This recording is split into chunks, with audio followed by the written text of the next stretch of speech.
Welcome to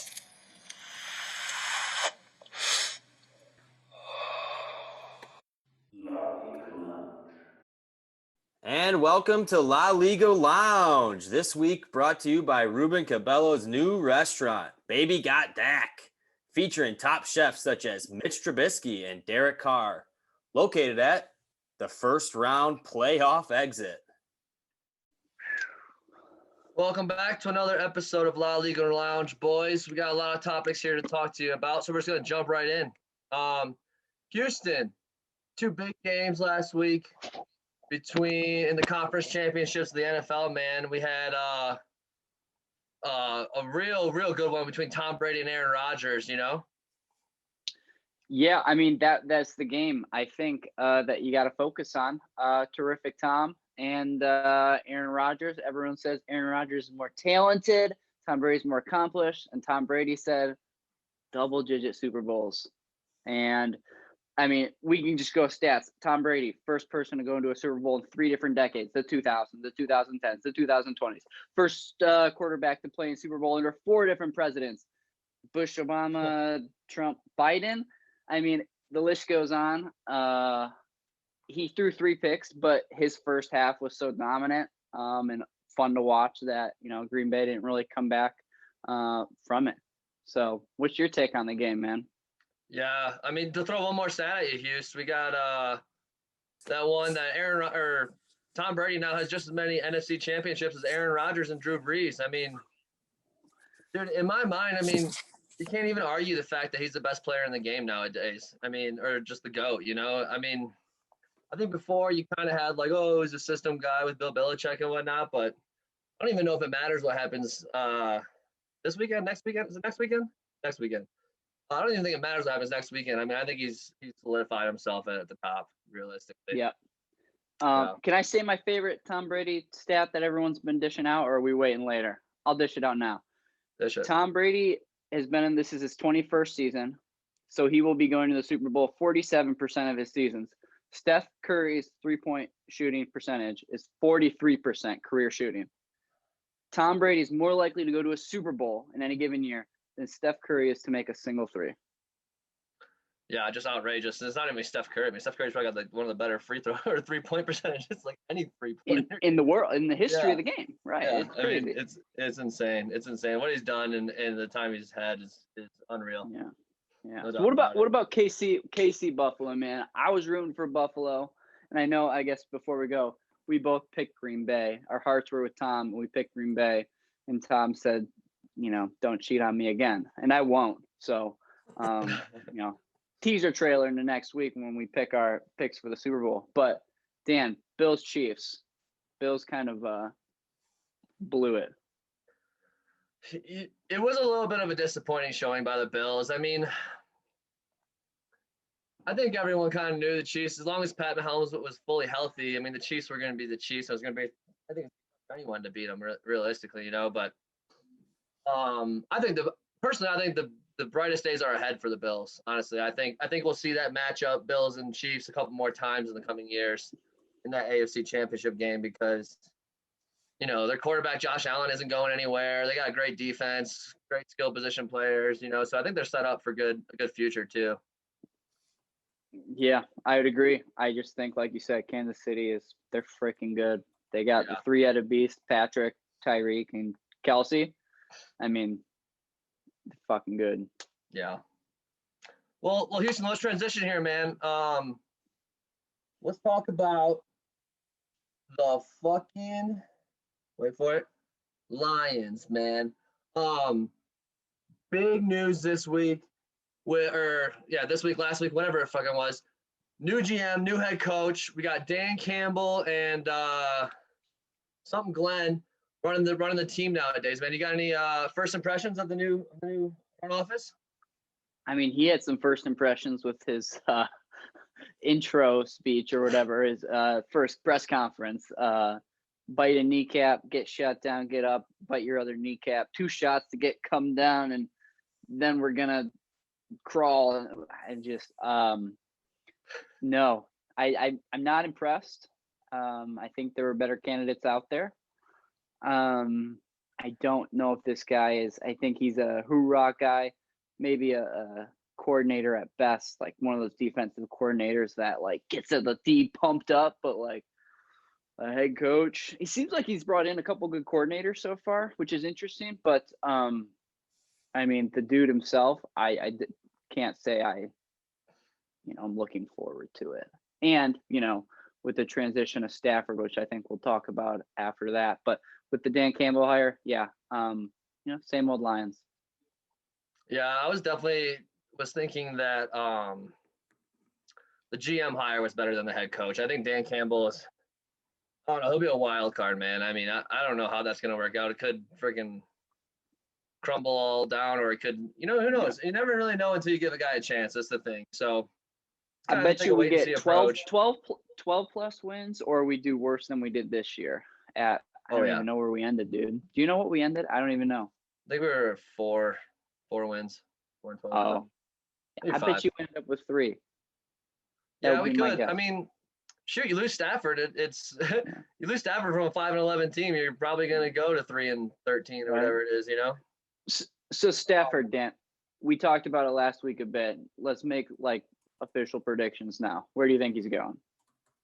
So I mentioned this in the pre-show meeting, and I caught some flack for it, but I'm going to say the Denver Broncos. I'm a Colorado guy. I got some inside information going. A lot of people around here are pumped up to hear Matthew Stafford's out there, and they're talking about it, man. They're talking about packaging like a first and second rounder plus Drew Lock for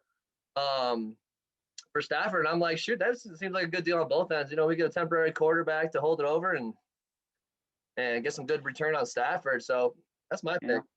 So I think last week I said the Saints, and I think if Drew Brees doesn't come back, they do. I think he's coming back, so I don't think the Saints will do it. I got some insider information myself. The West Coast, San Francisco 49ers, going to dump Jimmy G and bring in a little, tougher around the edges quarterback with Stafford. But we also have another insider who is home to Indianapolis, who also is losing their quarterback in Phillip Rivers. And so Indy is a high rumored destination for Stafford. Very high. To talk about this we're bringing in the Indy insider, Maxwell Hartzell.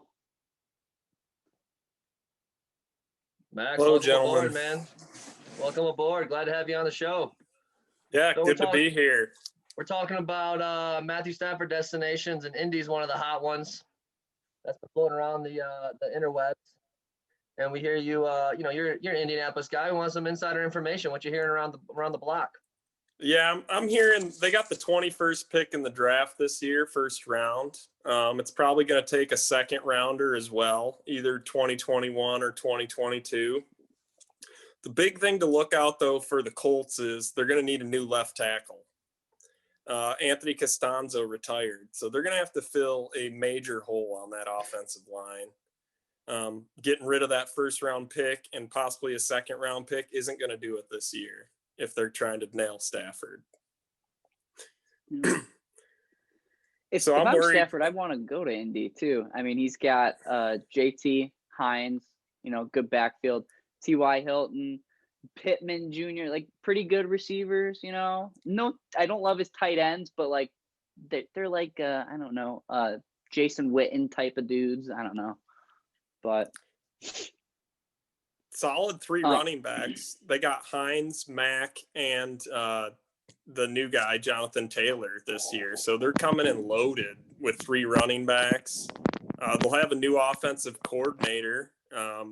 The coordinator took the head coaching job in Philly, so they got an unproven offensive coordinator. And word is on the street that Matt Stafford wanted out because they weren't bringing back the new offensive coordinator or the offensive coordinator for the Lions. So we'll have to see if he would even want to go there with a first-year OC.